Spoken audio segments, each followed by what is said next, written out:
This episode is brought to you by Nana's Deli. Looking for a taste of classic comfort? Head to Nana's Deli, a local legend since 1981. With 2 convenient locations in Livingston and Jersey City, Nana serves up the best in deli goodness. Whether you're craving their famous tuna salad, mouth-watering sloppy joes, piled high pastrami, or a bowl of their signature soups, every bite is a taste of tradition. And don't forget to order my signature Food Czar Flats. Plus, Nana's Deli offers catering perfect for any occasion because who doesn't love great food made with care? Visit Nana's Deli today and experience the flavors that have been making memories for over 40 years. Make sure you mention Food Czar Podcast to receive 10% off your next order. Visit nanasdeli.com for menus, hours, and locations. This episode is sponsored by Likeware, the team that created my Food Czar logo and merch. I've worked with them personally, and they made the whole process super easy and professional. Likeware specializes in custom spirit wear and logo wear for schools, events, fundraisers, and even podcasts. They handle everything from design and printing to online stores and fulfillment using top quality brands. They may be based in Delray Beach, Florida, but they ship nationwide and offer free shipping on orders over 50 pieces. Visit likeware.com or email info@likeware.com to get started. Likeware, wear what you like. Mention Food Czar Podcast to receive a discount on your next order.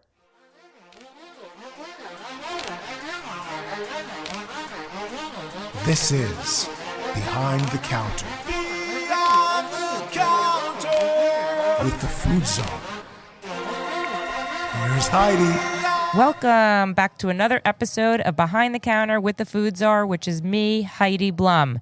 And today my son said to me, this is Behind the Canvas with the Food Czar, because we're taking a little bit of a turn away from food today, and we are sitting down with a very well-known artist that I was lucky enough to meet yesterday, and you're going to hear who he is. His name is Antonio Reonegro. Welcome, Tony. Hi, how are you, Heidi? Good. I'm good. How are you? I'm great. Thank you. Tony, we met yesterday, and I think we hit it off like that. I don't did. know if someone can hear my snap, but I think we hit it off right away. I was called in like a panic because Tony is as I said, a well-known artist who, let me see if I get this right, has been doing the artwork for all the Grateful Dead posters and backstage passes for since 1988, I think you said. Mm-hmm. And now he's doing it for Dead and Company. Correct. Right? Yep. So I didn't realize that when I came here and they called me to the temple. We're at Temple B'nai Abraham right now. It is the day before they're doing their gallery night, which is featuring 20 local artists, Yep. plus yourself and Tom, your partner. Correct. But they called me in a panic to see if I can do a podcast. And I was like, it doesn't work that way. And I'm like, I'll just come in. I'll help you guys. I had my eyes rolling. And little did I know that I was about to be in the presence of a legend. Oh, thank you. It's too kind. So there you go. I mean, I'm going to admit at the front that I am not the biggest Deadhead, but I love the music, and I always have appreciated the artwork because I think it's very, I think I said to you yesterday, I love Peter Max. I love the psychedelic. I love the colors. I love the fun. I love all of it. Mm-hmm. So let's get into sort of how you got into this, right? So little Tony grows up where? Staten Island? Grew up in Staten Island and always liked art. Come from a big Italian family. And Antonio Reonegro. Exactly. Yeah. Mm-hmm. And my dad, I was doing okay in school, not the best student, but I loved art. So when I was in high school, he said to me, either you're going to go work construction or you got to go to college. And I'm like, I don't know if I want to go work construction, Right. So I said, Dad, I think I know how to draw. So I Did applied. you, growing up, know how to draw? Yeah, I did. I didn't take a lot of classes, but I always drew. Yeah. I wasn't really taught. I'm self-taught. Yeah. And so I applied to a lot of the colleges, and I didn't get into a lot of them, but one of them, Pratt, got me in, and it was great. Pratt, that's Pratt Institute. Yeah. In Brooklyn. Yeah. They took a chance on me. Well, that's very nice. They took a big chance, and look what happened. Look Exactly. at you now. Yeah, exactly. So you go to college and you learn more art, different types of art. I did. So I took illustration and graphic design. Okay. But the thing is, I couldn't draw. You know, I had and the way they taught illustration at the time was you find photos and you copy photos. Oh, really? Yeah, and I couldn't draw it out of my head. And I always thought that was terrible. You know, like I wanted to think of something and be able to sketch it out. Yeah. You know, and I could do it, but not the way everyone else, all my friends were doing it, you know. So I ended up meeting a teacher back I was a junior in college. Right. His name was Dave Pasalacqua. And I took his illustration class, and I told him my frustration. In illustration class, we would take drawing 1 week, and then figure drawing 1 week, Right. and then hand in your illustration the second week. And I told him, I said, Dave, I can't draw. You know, he goes, I have a class down in Florida. I'm going to teach you how to draw. He takes a bunch of students. We all paid to go. Yeah. And he was a student of Walt Disney, Dave Pasalacqua. Wow. He knew Walt Disney personally. And his resort. I mean, just think about that sentence. He knew Walt Disney personally. That's Exactly. insane. Yeah. It was. I mean, who he knew at the time. Yeah. Was just amazing. We kind of like sometimes we didn't believe it. You Yeah. know, we just yeah, sure. we were You young. know Walt Disney. I was Yeah. like 18 years old. I'm like, yeah, Yeah. right. But then like things would happen, and they would, you know, he'd prove us wrong. You know. Wow. And he was my mentor. I studied with him. Tom and I, my business partner Tom and I, studied with Dave up until the day he passed away. This Tom here? Tom here, yeah. Oh, wow. We studied together. Oh, wow. We went to different colleges, but we Yeah. studied with the same teacher. Okay. And he had so much to offer. He taught me photography, fine art. He always said, like, I want to make sure, he goes, what do you want to do when you grow up? I want to be an artist. He goes, I want to make sure you become that artist.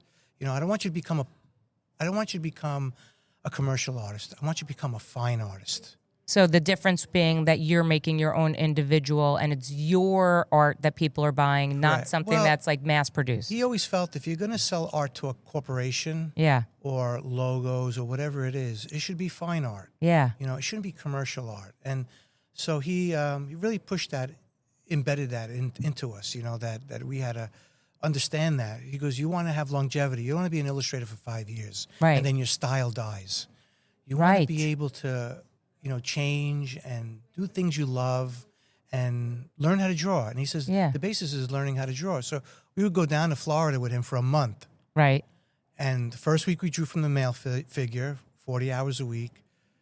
Second week we drew from the female figure, 40 hours a week. And they Wow. were only 5-minute drawings for 8 hours a day.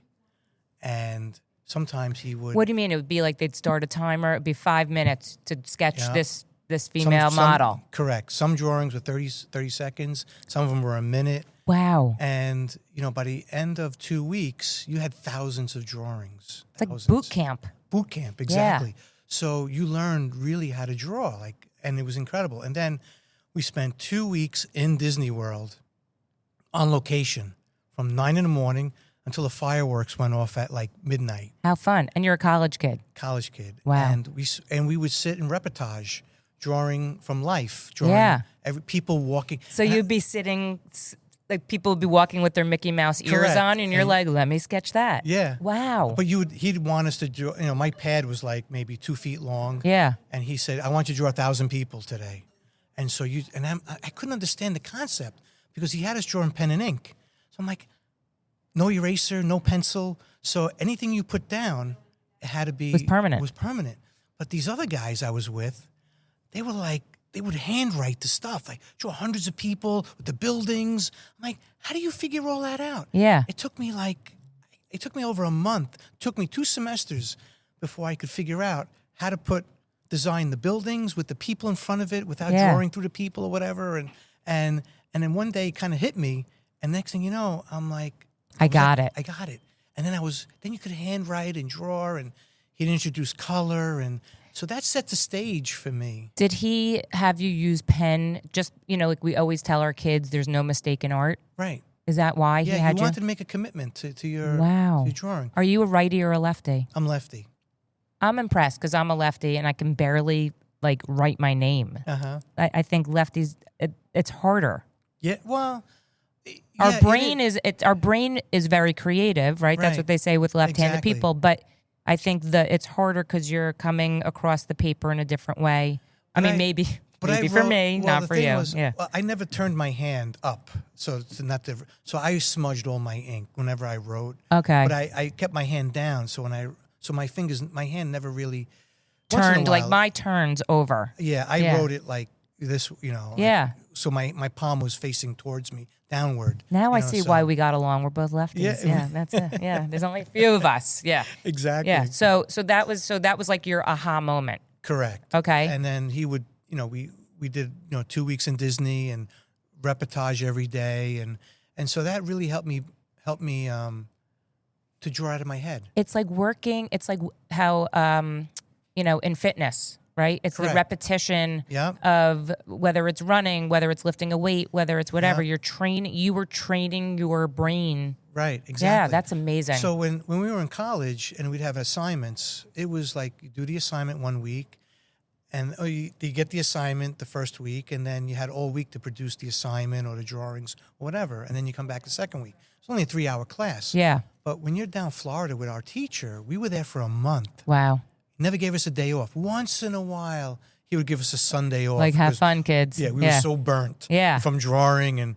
And after the 2 weeks were over, we had to actually recover. Like I'd come home I'm sure drained. and right? it was like, because I never worked that hard in my life. Wow. And this is, where we are today in, I don't even know what the word is, where we are today in the trend, everything's on the computer. Correct. This, you were learning exactly like the way illustration started, the way Correct. comics started, the way Exactly. cartoons started, right? Yeah. All of that, yeah. People always ask me, did you draw that by hand? Did you draw that on a computer? I said, no, I drew it by hand. Really? Why would you draw it by hand? I said, because I work faster than my computer. Yeah. Because I'm thumbnailing. I have ideas, and I sit and I thumbnail. Yeah. And I can do, like, if I'm working for Dead & Company and they want a bunch of ideas, I sit for a few hours and I create, 20 little thumbnails and drawings. Yeah. And then I can go back the next day and I say, I like this one, I like that one. And I produce them bigger. So you and- draw, well, we'll get into this. So after, Yeah. so after the whole Disneyland, with your mentor, he's Right, obviously correct. your mentor. Yeah. Where do you take it? Where do you go? So you graduate and you need to work. Yeah. And so I was young, so I started dating my wife at the time. And I had a full-time And her, job. let me guess, her parents were like, "You're dating an artist?" Yeah. Well, what's funny is her mom was an artist. Oh, my She God, liked that's art, And amazing. her father liked photography. Oh, yeah, you got a break there. Correct. Yeah. So they liked me, kind of. I had a car that was all. I was into Iron Maiden. Yeah, When yeah. I was young. Yeah. I painted my entire car Iron Maiden. Oh, Of course, my the God. windshield was written Iron Maiden. So I learned to airbrush my first car. I was 16 years old. Oh my And I God. painted the entire car. I went to Catholic high school. Yeah. On the trunk of the car said "Beast on the Road 666." I wasn't allowed to park in the lot because it was too satanic. the I'm car, sure, yes. So I had to park 3 blocks away. That's hysterical. And I had to walk to school I used to drive and I had to park away. So I met my wife and she says to me, do you want to go to a Grateful Dead concert? I'm like, is it free? And she goes, yeah. So we go to the Giant Stadium, and her father, Meadowlands back then, right? yeah, the Meadowlands, Yeah. correct. And they played at Giant Stadium or the Meadowlands Coliseum. Yeah. And her father was one of these old timers. He was kind of like in his 70s, 80s, and he would fix church organs, the Hammond organ. Yeah. So the Grateful Dead would call him in, and he'd go with his little bag, and he'd tune or fix woofers that were blown out. Wow. For the Grateful Dead, and he would charge him like $35 for the Yeah, of visit. course. So the managers always felt guilty. They loved Joe. Joe was like, they loved him, and so they would give him a bunch of tickets and backstage passes. Oh my God. So my wife, she was a Deadhead. She loved the Dead, and her brother were huge Deadheads. Actually, when do you remember the date of the concert? no, as a matter of fact, I don't. It was like it had to be. It was in '88. Yeah. When I first started with them, because soon after I started doing work for them. So I go to this concert. I'm on stage at Giant Stadium, and Oh, because it's backstage it's passes. backstage. But the manager brought me up on stage. The manager was raising Rottweilers, and my brother-in-law, he wanted me to airbrush a Rottweiler on a shirt. So I airbrushed it for him, and he gave it to the manager. So when I went on stage, the manager says, "Are you the guy that painted that shirt for me?" I go, "Yeah." He goes, "What do you do for a living?" I go, "I just graduated college, and I'm an artist." He goes, "Oh, okay." He goes, "You want to work for us?" And I'm like, "You guys pay?" He goes, "Yeah, we pay. We pay really well." I'm like, I didn't realize Who they were. I knew who they were, but I didn't realize how big they were. Yeah. Now, you would think it'd be obvious. You're a giant stadium of 50,000 people. Like, it'd really be obvious. Like, they're really popular, you know? Yeah. But, you know, as a young artist, you know, I'm looking to, you know, make money as in my art. Sure. So he says to me, "Look, the next time we come into town, show me some sketches." So I was like, "All right, no problem." Now, I'm thinking, you know, like, when Iron Maiden played, they would come once a year to town, or maybe twice a year. The Dead toured all the time. Yeah. A few months later, they're back in town. So my wife, you know, she goes, "You want to go to the Dead show?" I said, "All right, let's go." It was fun last time. Yeah. I liked the music, you know, it was growing on me. Yeah, the vibe that's going on there, the energy, Yeah. And I'm driving with my Iron Maiden car to my these God. venues, right? And all the Deadheads are like, "Wrong concert, man." Like, Turn around. turn Yeah. around. I used to park as far away. I was That's like, hysterical. because I'm like, because it said Iron Maiden on the front It's windshield. totally against what they are. Yeah. I mean, no one did anything Of to course it. not. It was It's all funny, good. though. But it was a crazy looking car. And so we go to the show. We were on stage again. Did you bring sketches? No. So the manager says to me, Kid Candelario, he says to me, "Where are my sketches?" I go, "Oh, I didn't know you wanted me to bring them to the concert." He goes, I said, "I'll tell you," I said to him, I left them home. He goes, "I'll tell you what, bring them to I think they were staying either at the Ritz-Carlton or the Waldorf." Yeah. He goes, "Bring them tomorrow morning, 9:00 to the hotel in the city." Did you have sketches? No, I didn't have sketches. So during intermission, I grabbed my wife. I said, "We got to get the hell out of here." She goes, "Why?" I go, "I don't have any sketches." So I went home. After intermission was over, I went home. I stayed up from 10 o'clock at night until 9 o'clock in the morning. Oh, my God. Sketching all these skeletons and all these ideas. So just from now that you're doing it just from your memory. Just things that I, you know. That you saw, observed, Observed and produced. They want the T-shirt designs. So, you know, I race back. And so my wife and I, we went and we go to the hotel and he opens the door and he looks at all the drawings and he goes, "Okay, these are great. Thank you. We'll take them and we'll call you." So we leave and I said to my wife, "They're never going to call me, you know." And she goes, "No, you don't know. The Grateful Dead, they're family. They'll call you." So I was like, "All right." So now she drank the Kool-Aid. Yeah. So now a couple of months go by. We're heading into like October, November. It's getting cold out, and I have the flu, right? And back then we had no answering machines. At the time, right? So I had this little kid in my neighborhood call me every day at 5 o'clock. He wanted me to airbrush his motorcycle helmet. I didn't want to do it because I couldn't charge him. Yeah. And he's just calling me every day. My mom, little Italian lady, she'd pick up the phone. "Tony, he's not home," you know? So this one day, I'm sick with the flu, and the phone's ringing, and my parents aren't home. 5 o'clock. At 5 o'clock. I knew it was that kid, right? So I get out of bed, run into the kitchen, pick up the phone, and I hang it up. I just pick up and hang it up. I turn around as I'm walking, the phone starts ringing again. I go, "This effing kid called me again." I pick up the phone, and I hear on the other end, "Don't hang up, it's the Grateful Dead." Oh, my God. And it was Eileen Law, and she says to me, "Tony," I said, "Yeah." She goes, "We have your sketches." She goes, "We love all your designs, but your skeletons are really scary." I said, what I said to her was, "Eileen, I'm so sorry I hung up on you." I said, "I got this little kid in my neighborhood wants me to airbrush his motorcycle helmet, and that's why I hung up." Oh, my God. So she says to me, "You going to paint his helmet now?" I said, "I have to now." Yeah, now you have, yeah. So anyway, after we spoke a little bit, she says, "Just make the skeletons all happy." So she goes, "Your skeletons are really scary because they look like Iron Maiden skeletons." Oh, interesting. Yeah, You know, that's what you're used to. That's what you're used to doing. And I wasn't. I knew about. I knew Rick Griffin's work and Stanley Mouse and all them. They were legends, you know. And so I made all my skeletons happy. I made them all. They were always smiling with their mouth open. Yeah. You know, always. I want them to be happy, you know. And so I resubmitted the sketches, and then they called me up, and they approved. I did a New Year's Eve. They always do a Chinese New Year concert. So it was Year of the Serpent, and I did a snake, this artwork. A happy snake? It's a happy snake. Uh-huh. On the front, it said Grateful Dead. On the back, in Chinese characters, I couldn't figure out how to write Grateful Dead. Yeah. And all my Asian friends didn't know how to write Grateful Dead either. Yeah. So I made up the character. I just picked characters that I liked and just put them in. It could have said F you in. Right, yeah. And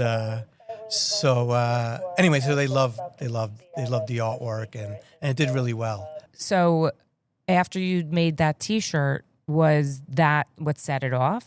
Yeah, so then they were hiring me consistently doing T-shirt designs, and I was working with different companies like Winterland and Brockham, and I would get a royalty and all.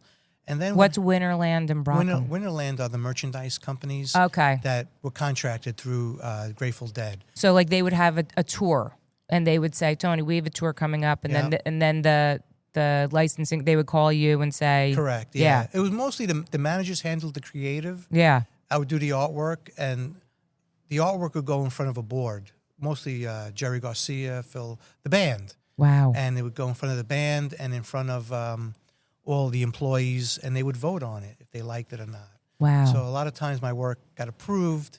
And I remember it was their 25th anniversary. The Grateful Dead and I are the same age. I was born in 1965, and that's when they started. Right. So when I started doing the work for the Grateful Dead, they had their 25th anniversary. So they asked me, Stanley Mouse, all the legends. Yeah. They were really, and I was kind of like, I'm like, who am I like to work with alongside these giants? Yeah, sure. Like, I mean, these guys were like, I looked up to them. Yeah. As I learned more about their work, I kind of felt intimidated. I was like, who am I? Like the young guy, like, doing this work. But I said, you know what? They trust me enough. And now you're you're like in the Grateful Dead like universe. So you're probably seeing their work and correct trying not to duplicate what they're doing, creating your own sort of feel. Create my own little niche. Yeah. In that community of fans. Fine art.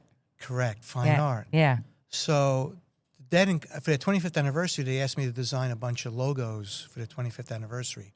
So I did like 30 designs. Wow. And I shipped them FedEx, and I had a board meeting. And I remember the manager saying to me, Jerry Garcia said, man, this guy, he's really ambitious. He does a lot of, they didn't pick my design. They picked Rick, I think it was Stanley Mouse. They picked Rick Griffin's design. Right. And, but Jerry felt bad that they didn't pick mine. After you sent 30 different versions, so he gave me a T-shirt design, another New Year's Eve design, and he wanted it to feel like graffiti and all that. And it took a simple design, and we complicated it, and it was a lot of fun and great. Do you have the first T-shirt that you ever did? I do. You do? Yeah. And then would you meet the band? No, I never met them. I mean, at the time, I'm just a young artist. Yeah. I would see them on stage. Sometimes I would sit next to Jerry. Because you would sit up on stage and sketch? Yeah, I would sit up on stage, and sometimes he would sit next to me. And fans need to realize they're working. Yes. And I didn't, and when they're sitting during intermission or whatever, they're resting. Sort of like a basketball player when they're sitting on the bench. Yeah. And I never felt like I wanted to bother them. Yeah. It's their time to think about their music, think about things that are, the next song or whatever. Yeah. So I really didn't want to introduce myself or anything like that. And I could have. Other people did, but I just felt that it's, I know if I'm working and it's really important, you're at Giant Stadium, it's, you want to give them their space. Sure. So you do the anniversary T-shirt, the New Year's Eve T-shirt, and then, or the logo. It was a T-shirt. It was a New Year's Eve was this T-shirt. Yeah, T-shirt. And then do you then segue into more T-shirts, or then do you start doing the passes? Well, I started doing a lot of T-shirts. Yeah. I did about 6 or 7 T-shirt designs. And I remember my teacher saying to me, he says, when you do work for the Grateful Dead, do all your paintings really big. And I like working big anyway. So I did them like 30 inches by 40 inches, the original paintings. He said, because when you ship it out to them, he says, you're going to be competing with a lot of other legends, and you want to stand out. Wow, So, smart guy. So I did the paintings big, and I would have to crate it in wood to send the paintings out, And then what ended up happening was, the merchandise companies kind of switched and stuff. And so the manager liked that I would produce so many sketches. And the backstage passes, they would use a lot of clip art. And they weren't designed well. And they just... Were they laminated and stuff? No, they're actually fabric. The ones for the employees were laminated. Yeah. And they had an artist named Tim Harris. And he designed those passes. And they were beautiful. What he did was always great, But these backstage passes, they would give them to family and friends. That's the only people I would get them. Just as a keepsake? No, to get you backstage. To get you back in, okay. Get you backstage, And you still needed a ticket along with your backstage. Okay. Backstage wouldn't get you into the stadium. It would just get you backstage. You got into the stadium with the ticket, Right. and then you would have the hanging pass to get into the backstage. Okay. So the manager says to me, I want you to start designing backstage passes for us. I said, all right, great. So I did what I was trained to do. I went to the Museum of Natural History. I went to the Metropolitan Museum of Art. I went to the Coney Island Aquarium. And I did all my sketches at these places. And then they were all pen and ink, some of them with watercolors and stuff. And I sent them off to the manager, Robbie Taylor. And he calls me up and he says, I love these. Don't change one don't tighten them up. I love the way they're just sketched roughly. Amazing.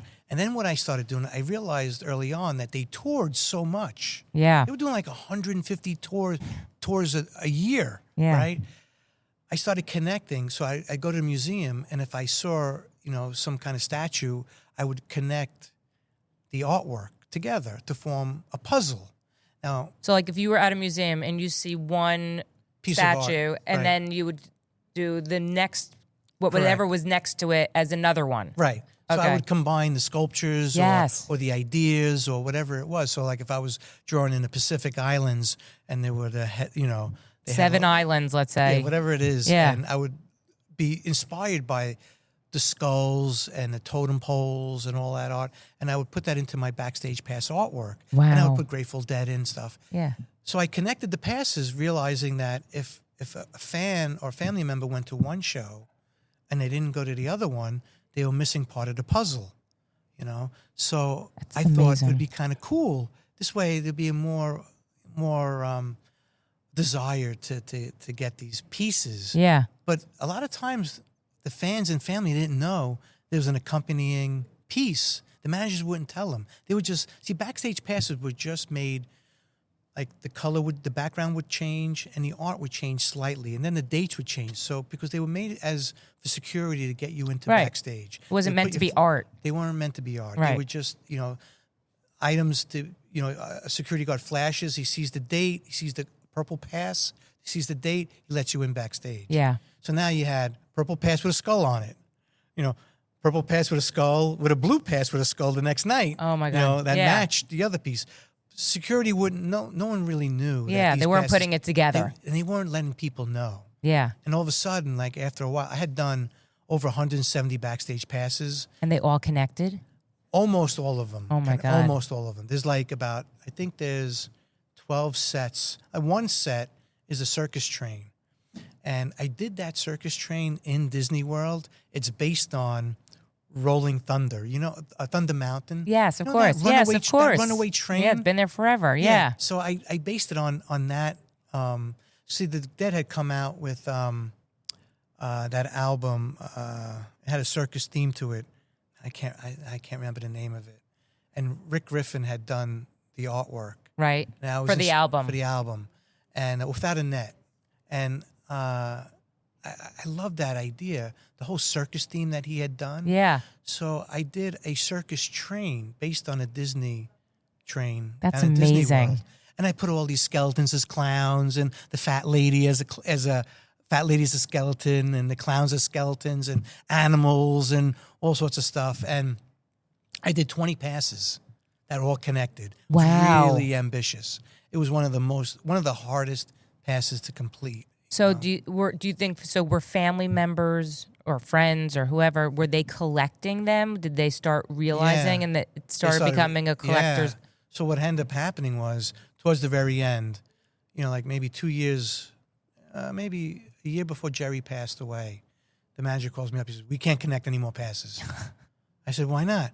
He goes, "The fans and family are calling up the office, and they're missing parts of the puzzle, and they want us to. And so we're mailing out more passes after the shows than we are giving them out." And they would produce like probably 1,000 to 1,500 passes per night, and they would give out about maybe 300 to 500 passes to family and friends to go backstage. Could you buy the pass after the show? No. Because remember, they're security devices. Yes. And I always had wanted to match. I always wanted to use my backstage passes. I mean, it wasn't that expensive to produce. They were expensive to produce. Right. They were telling me it's 50 cents a piece, and then we're paying you. So I said, well, why don't reuse the passes? Like sometimes they would. I found out about 2 years ago that they reused a lot of my passes, changed the dates. So to keep the cost down of the passes, because it was every time they handed a pass out, it was 50 cents. Yeah. Now you imagine 700 people. Yeah. It adds up. It adds up. And the Dead did make money, but every little bit, Yeah. if they could save a little bit of money, they reprinted them. So I said, why don't we do this? The tapers, the people who tape the shows, they could use the backstage passes, match the backstage pass with the taped night, and we could sell them as cassette sleeves. Oh my God, yeah. And the managers were like, "No way." I said, "People will cut them out. Yeah, they'll try to stick them on and try and get in backstage." Oh, that's interesting. Yeah. So they canned the idea. So they just had me, do the artwork. But the last set of passes that I did before Jerry passed away, I did Grateful Dead women all topless. Right. And I'm thinking because imagine all the art that I saw from the 60s. Yeah. All the women, all the Art Nouveau women. Yes, of course. They were all topless. Yes. And I was always inspired. There were always these women, roadies. Yeah. And they were so tough. They would grab a light and they would scaffolding. Yeah. And they would hang that light up.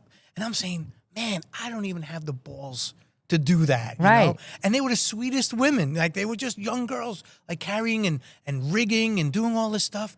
So those I didn't do topless, but they were hanging the lights and they would have backstage. They would have the chiropractors, giving them people massages and stuff, the roadies and stuff, So I did that, and I did a bear in the shower, there. Oh yeah, the bear, with the shower curtain, and.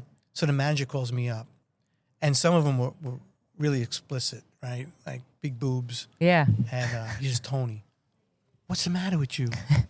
I said, "What?" He says, "Sometimes these goes to the band members' kids." He goes, "We got little kids backstage. We can't have backstage passes with boobs hanging on them. Yeah. on them, right?" He says, "We can't have boobs."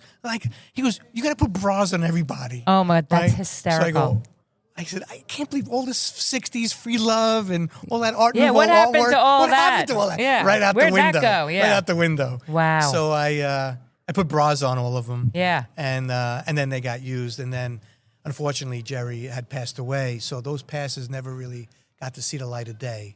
You still have it? You still have one? Yeah. That's awesome. I still have them. So Jerry passes away, and then Dead and Company starts. Well, then it was different iterations Yes. of the Grateful Dead. It was further. Oh, that's there were right. different Yeah. iterations. And what happened was it was a tough time, and I kind of was kind of moving on, and so they weren't hiring me. They would hire me for different little jobs, comic strips and stuff Right. like that. But I had to feed my family, and they weren't touring as much right. as they were. And you got to remember, the Grateful Dead, they were a machine. Yes. They had fans. That money-making machine kind of slowed down. They were in the Guinness Book of World Records for the most shows. Not even the most shows, the highest grossing band in the country. Wow. That's how much, and it was great. And they paid their roadies all year round. They were really kind Yeah. to very kind and loyal to the roadies, the managers, It's amazing. and everyone. And so when that kind of went away, It was just a different vibe. Yeah. You know, and it was fine. But I did work for other bands like Joan Jett, the Allman Brothers, Blues I Traveler. love the Allman Brothers. Yes. Oh, and Blues Travelers. I did like and Joan Jett. Yeah. And so I did and she was a deadhead. Yeah. You know? Oh, yeah. It's She would awesome. go backstage, and I used to meet so many people backstage. It was so much fun. It's amazing. Yeah, it was great. The Eagles you did? And so recently, I did the poster for Dead & Company, and then I started doing work for the Eagles. Poster company, a guy that I worked with 30 years ago called me up last year. Name is Bruce, and he's been doing all the merch for Dead & Company. And he calls me up and he says, Tone, he goes, do you remember me? I said, the voice sounds familiar. He goes, it's Bruce. I said, oh my God. He goes, I do all the work for, he goes, I produce all the merch for Dead & Company. Wow. Do you want to do a poster for us? And so now I'm always sketching. And it was like a last minute thing. I don't know what happened. They asked me to do this poster. So he goes, do you have sketches? I sketch all the time. Even if I'm not being hired Yeah, to you do just work it's for in Dead your & mind. Company, It's in your brain. I did a series of posters anyway. Yeah. So I submitted them, and he picked one. Wow. He picked one. And so that was my first poster that I had done for Was it for the Sphere? the Sphere, yeah. Wow. And it was great. You know, the reaction and it got Well, you the know, one it's- for the Sphere, which I'm looking at right now, which is sitting behind you, which is super cool. So, because the Sphere is in Las Vegas, let me see Right. if I'm getting this right. There's a slot machine in the poster, correct. and when someone buys the poster, it's a scratch off. Correct. Yes. So, and underneath, what is it, like 3 skulls or 3 bears? Correct. 3 skulls or 3 bears or 3 lightning bolts or whatever. But not every poster's a winning. So when they win, what do they win? They don't win anything. Oh, they're just a winner. They're just a winner. Everyone's a So what- winner. So Yeah, what no. happens is in the poster world, Yeah, the winning posters are worth a little more money got it. than the losing posters. So do people scratch it off? Or are they like, I don't want to scratch it off? Well, some people don't scratch it off. My wife hasn't scratched off her poster yet. Wow. Because I don't want to ruin it. I said, but that's why we did it. Yeah. To scratch it off. First of all, that's brilliant. It It's a wasn't my brilliant idea, idea. though. Oh. It wasn't my idea. Well, you're a nice guy for saying that. Yeah. No, I can't take the credit. So the poster company, Bruce's company and another company called Collections, I submitted the slot machine idea Yeah. along with like 7 or 8 other ideas. And they called me up and they were like, we love the slot machine. We're going to make it a scratch off. And I'm like, what do you mean a scratch off? What does that mean? Yeah. Like a lottery ticket, Yeah. And they said we did it with Wu-Tang Clan, Yeah. And Wu-Tang is from Staten Island, Oh, where I'm from. I didn't know that. Yeah. So I looked up the poster, and it was a slot machine, not like what I did, but a different version. Yeah. And it had done really, really well. The fans loved it. So I said, all right, guys, I'm going to trust you on it. I said, you sure someone doesn't win a guitar if they get the 3 Yeah, thing? yeah, yeah. Like, no, it's just, Oh, yeah. No, yeah. It's enough So- that they buy the poster. Yeah, Yeah. so it got really great feedback from the fans. Yeah. I It mean, really did. it's amazing. So, are you doing any other bands right now that are coming to the Sphere? Well, the Eagles just left. Yep, they you just know, left. So I did them. There's some other bands, but I can't talk about it now Oh. because the artwork is still being approved. Yep. So I can't. So really, can't. people need to follow you to see what your next move Yeah. is, right? Correct. Yes. Right. So if they follow me, like I do the sketches. Yeah. I can't show any sketches, until everything is approved and the posters are in the stadiums. Once it's in the stadiums, Yeah. then I can talk about it. Sure. I can sell they give me my own APs, my artist proofs. Yeah.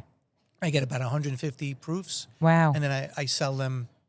I sell them on my website, and it's been great. So really, fun. your whole career is really in music. Yes and no. Did you do any other thing besides music? Yeah. So I have an art and design business with my business partner Tom. and Tom. Mm-hmm. And my teacher always said, as much as the Grateful Dead love you, they can stop doing work with you in a second. Yeah. So don't put all your eggs in one basket. Make sure you always look for other companies to do work for. Smart guy. Whether it's for, bands or, so we we started doing work in the shipping industry. Yeah. You know, and we designed a couple of murals for the ILA, International Longshoremen. Wow. The guys who just went through that strike back Yes, of in course. January. Yeah. So we did it for the president of the ILA. Tom and I produced a 40-foot mural that Wow. hangs in their corporate offices. It's amazing. Created artwork based on, like, we were inspired by Diego Rivera and Thomas Hart Benton, Okay. two WPA era artists. Oh, wow. And, you know, in our country, you know, no one ever focuses on the men and women who work labor, you know? And I love that idea. I love when I go on location and I draw men and women working. Yeah. And I do these drawings It's of really them. what makes America tick. It's, Correct. you know, Yeah. we glorify the celebrity, the sports Right. person, the music, the arts. Right. Yeah. But the people who bring in all the cargo, you know, they're the forgotten ones. Yeah. You know? And so I always loved the idea of doing a mural. It became religion to them. So when they see the mural and they see themselves in it, like It's inspiring. It's motivating. It's someone seeing them. Right. And they bring photos home to their kids and they say, this is what mommy and daddy do. That's for a living," amazing. you know? How good does that make you feel? Oh, it's incredible. Yeah. You know, because I don't get to see them when they're viewing it, but when I'm when I'm at the shipping terminals, I'm photographing. Yeah. You and Tom, the guy that painted those murals, like we are. We love that mural. You know, That's awesome. And it makes me feel just as good when a fan writes to me how much the poster means to them. Yeah. You know, it's the same thing. Only Well, you're different capturing crowds. you're I mean, which is a talent on its own. You're capturing a memory for somebody, Correct. and you don't even know, what the memory is. Right. You just know that someone may buy this, and if a fan reaches out, you created a memory. Yeah. For, you know what I mean? A keepsake, whatever. That's amazing. How do people see your artwork or see where you're showing? Like you're showing here. Right. I mean, this podcast is gonna drop after the gallery night at the Temple. Mm-hmm. But if people want to buy your Grateful Dead stuff, if people want to hire you to do a mural, where do people find you? There's a few sites that we have. Reonegro.com is all my Grateful Dead. REONEGRO.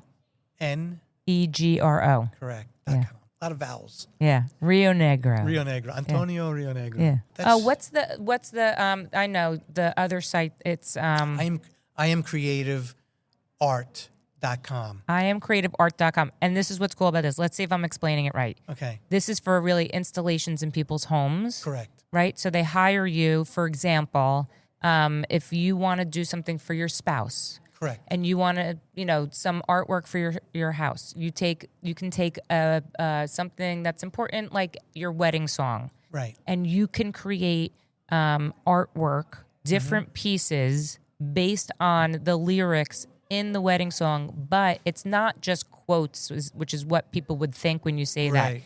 It is actual art that you can weave in other memories or other things that are important, like your children or your pets or whatever it is, through the lyrics of the song and what your vision is of that. Am I saying it right? Correct. You are 100% right. I think that is so amazing. And the thing about art is people sometimes are intimidated going into an art gallery. Yeah.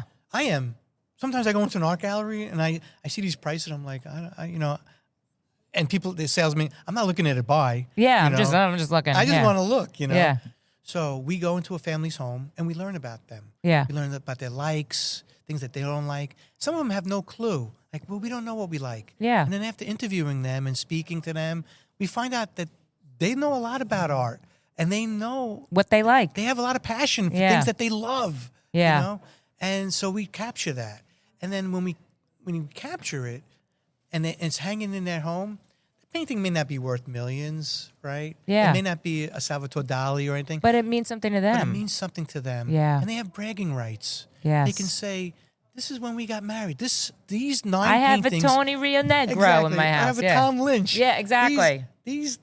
Tom Lynch illustrated my wedding song with 9 paintings. It's amazing. And this woman, Dana, she said to Tom, when I wake up in the morning, this is what I see. It makes me happy Yeah. to see these paintings. It's the first thing I see in the morning, and it's the last thing I see when I close my amazing. eyes. And it means a lot to her, And it makes us feel good that we're able to bring that to people. It's amazing. Yeah. That's why you're a nice guy. Oh, thank you. You are. Well, Tony, I mean, I could talk to you literally forever. Yeah. And this is such an honor, really. And I feel like I feel like I need to have something of yours in my house. I don't know that I can afford it yet, but I can. No, I'm just kidding. I can't afford my own art anyway, so don't worry. But really, I mean, it's such an honor. I think you're the nicest guy. I'm so glad we met yesterday. I mean, this was like meant to be. Yeah. Right? I feel like I've known you I know. forever. Isn't it amazing? I love when I meet people and you just connect. Right away. Right away. Right away. It wasn't even a hesitation. No. It was like I walked in the room. I was like, Exactly. hey, Tony. Yeah. It was awesome.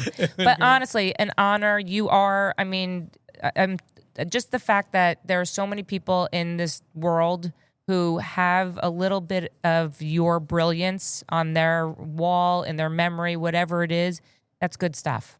Thank you. Can't wait to see what's next. Yeah. So I'm going to can they follow you on Instagram? Is They that can the follow best? me on Instagram. That's probably where the best place. So to follow you on follow me Instagram is what? Instagram is Reonegro, at Reonegro. At Reonegro. And I have at Antonio Reonegro, but that's all my photography. So for Grateful Let's Dead. keep it. For Grateful Dead stuff, Reonegro. Grateful Dead, Reonegro. And actually, when you go to Reonegro, it lists all your other sites. Yes and no. It should. But all right, it's fine. Start with Reonegro. That's the fun place to go. Reonegro for Grateful Dead stuff. Yeah, Reonegro, You'll guys. see a bunch of happy skeletons. I mean, don't we all need that in our life? Of course. We really do. Yeah. Absolutely. Thank you so much, and welcome. thank you so much for talking to me today. Thank you for having me. You got it. You're the best. If you are hearing this message, I want to thank you so much for tuning in. I'm truly grateful for you and this opportunity. The purpose of the Behind the Counter podcast is to bring food, people, and community together. I hope you'll return for more episodes and explore with me. I want to personally thank Fran Linnell of Design 68 for my amazing Behind the Counter podcast logo, and Travis Lohenberg for my awesome Behind the Counter music, and all the guests that take their time to sit and talk with me. I hope you enjoyed this episode, and if you did, please leave a review on Spotify, Apple Podcasts, or wherever you hear your podcasts. If you'd like to support the Behind the Counter podcast, please subscribe, share with your friends and family, and you can follow me on Instagram at Heidi Blum. If you have any feedback or stories that you want to share, you can email me at foodsarbtc@gmail.com.